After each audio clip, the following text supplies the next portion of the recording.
Okay, so last night I was having a conversation with Sonia Hightower Labasco, and this is how it ended. Listen to this. This person returned to the hotel. It is important to note that blank never set foot near the Capitol grounds. In fact, suffers from a disability that makes it difficult for her to walk. This air marshal with 27 years of experience, do you remember this case? What was he assigned to do? I do, and that's his wife we're talking about, Glenn. He is the special ops air marshal. He actually assigns the teams of air marshals to follow these individuals that are on quiet skies or a selectee. So this air marshal actually came into duty. It was his job to sign the missions for that day, opened his computer and saw a photograph of his wife listed as a suspected domestic terrorist, knowing that she had nothing to do with the Capitol. She didn't even go to the Capitol that day, and we proved that through many, many different ways, from geo-tracking, her cell phone, her Uber receipts, you name it. Right. We proved it. I've got less than a minute. You have to tell me if this is true. Did we actually use the air marshals to track a 4-week-old baby? Yes, Glenn, we're doing that now. The baby's 8 weeks old. The baby was not even conceived. It's an 8-week-old baby who's on the terrorist watch list. That is correct.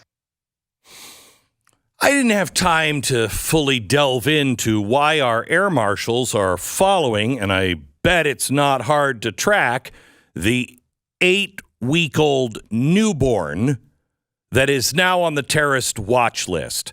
Now, one of my kids, and well, two of my kids, they were born with, I believe, explosive stuff in their system, and when they would drop a bomb sometimes, it was nasty.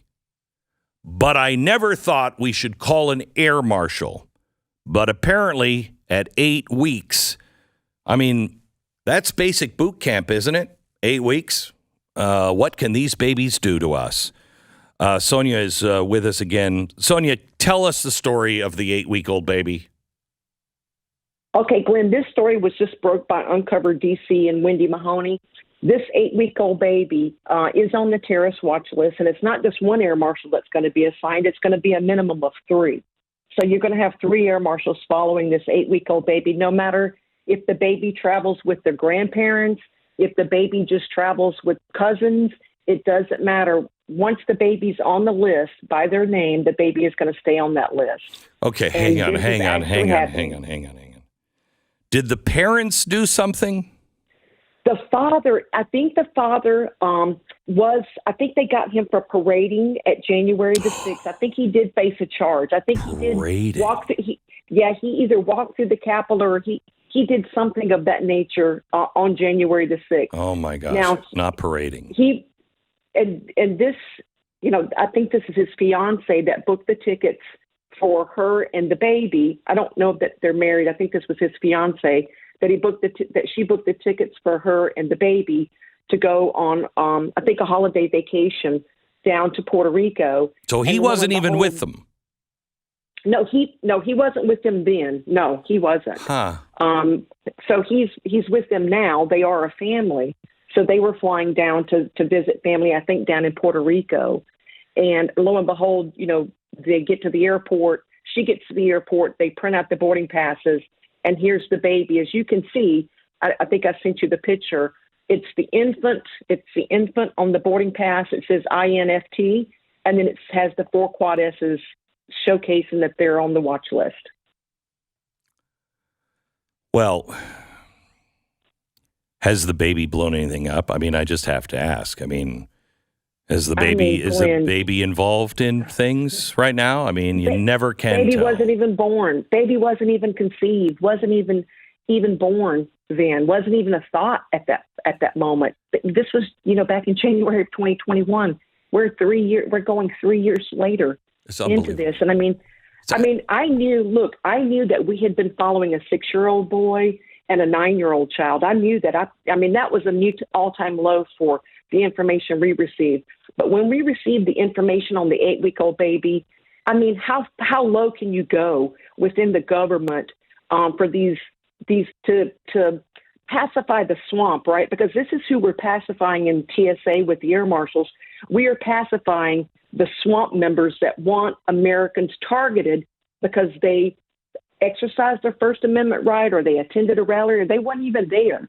Anybody affiliated with January the 6th, whether you were at the Capitol or the rally, it does not matter. The swamp wants you targeted. So to give people perspective, and Sonia, I believe one of the I think we did two things right after 9/11.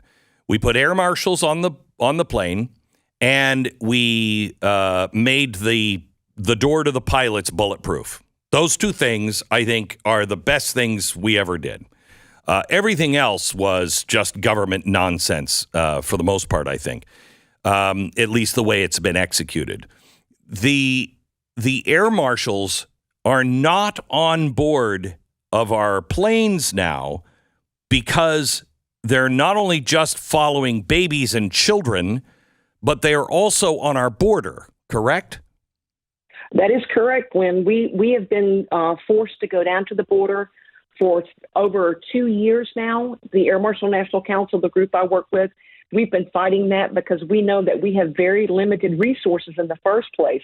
I mean, the Air Marshals are only a couple of thousand specialty group inside of TSA, which TSA is a big administrative 65,000 bureaucratic agency. And then you've got this little small law enforcement component inside of this administrative agency, and they're smothering our duties as law enforcement with all their bureaucratic administrative red tape that they're using for a political agenda. And our air marshals are doing what on the border? They are doing non-law enforcement duties. Non-law enforcement. They are driving people to the hospital. They are walking around the facility once an hour and checking a box saying, well, everything's quiet. I didn't see any doors unlocked. They're at the front gate signing vehicles in and out. Okay, well, there's a delivery. All right, this person came in at 2:00 in the afternoon. They left at 2:30. They're handing out water. They're making sandwiches. They are doing nothing that they should be doing to thwart hijackings in the aircraft. What's your biggest concern on all of this? My biggest concern is we're going to have another 9/11, Glenn. We're blinking red. If there was ever a time in this country it's not even incompetence. I used to think this was incompetence. This is intentional. How can you take the only resource we have from the air and put them down on the border to do no duties? That's the thing. We're not even doing anything down there, and we're letting the American people, we're ushering in illegals, we're catering to the illegals, and the American people who buy plane tickets and pay security fees and expect to be safe have nobody looking out for them. You know what's amazing to me is I didn't even put I didn't even think of the air marshals. Story after story, sometimes it feels like it's once a week. We'll hear about some crazy person on a plane that started an argument or whatever, and not once have I thought, wait a minute, where's the air marshal? Because usually the air marshals are the ones that, hey, sit down if there's a problem. You don't usually have to land the plane right away for some jerk, which the airlines have been doing. All these incidences of these jerks on planes, that's maybe happening more often because we don't have an air marshal. Is that logical? Glenn, that's logical. Look, and these have been some very serious incidents. If you look over the last 2 years just alone where we're fighting, we know that air marshals are on the border, we've had flight attendants stabbed. We have breaches of the cockpit. Wait. What? Yes, we've had United Flight 2609 from Los Angeles to Boston. In 2022, there was a flight attendant stabbed on that aircraft. That's correct. What did they use? A plastic knife? He went in. We're not sure where he got it. He made some type of homemade shank in the bathroom. We don't know if he had it on him or did he get a spoon. We don't know how he did this, but he made a shank. Okay, so that happened in the last 2 years, and we still don't know how he did that. Okay, and then the cockpits have been breached? Yes, there's been level 4 threats that's been called out with the captain stating that the cockpits were trying to breach the cockpit. There's been incident after incident that has happened, and every one of these incidents were normal flights air marshals would have been on. The long-haul flights, remember, that's what Al-Qaeda took our planes for when they took them. They took the planes with the most fuel. So that's East Coast to West Coast. Those are flights we normally would have been on, but we're not on those flights because we're at the border or we're following January 2021 people that potentially were at the rally or at the Capitol. That's what our duties are doing. Your organization, you represent the federal air marshals, and you've done this. How worried are the air marshals about? I mean, the country's at red alert. We know this. We've heard it. We've heard the Homeland Security say we're on high alert right now for terror. What are they saying? What are the actual air marshals saying? They got to be going crazy. Going nuts, Glenn. They're going nuts because this is 22 years we've been fighting. Look, 22 years. A lot of the men and women that came over right after 9/11. 22 years that we have tried to prevent this from happening again. And we are being handcuffed by this administration, totally handcuffed. There's nothing we can do because this administration doesn't want us to do anything. Okay, so what do we do? I mean, besides expose we got to get out of TSA, Glenn. We got to get out. We got to get the air marshals to a law enforcement entity. This is what happens when you have an administrative bias, political biased association like TSA running a law enforcement program. They've weaponized the air marshals for their political gain. Well, we're not going to send them to the FBI or any other government institution. I mean, I think they should be locally, wherever they're living, that airport should possibly do it. I mean, San Francisco, I think, is the only airport that doesn't hire the TSA to run their security, and they catch more things than any other airport. And I can't believe I'm giving credit to San Francisco, but you can't give it to another government agency.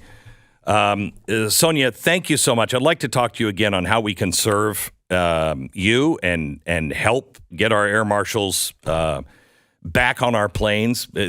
Something is going to happen, and there will be no doubt, who exactly is responsible for terrorist activity in this country. I can name them right now. Sonia, thank you for exposing this. God bless you.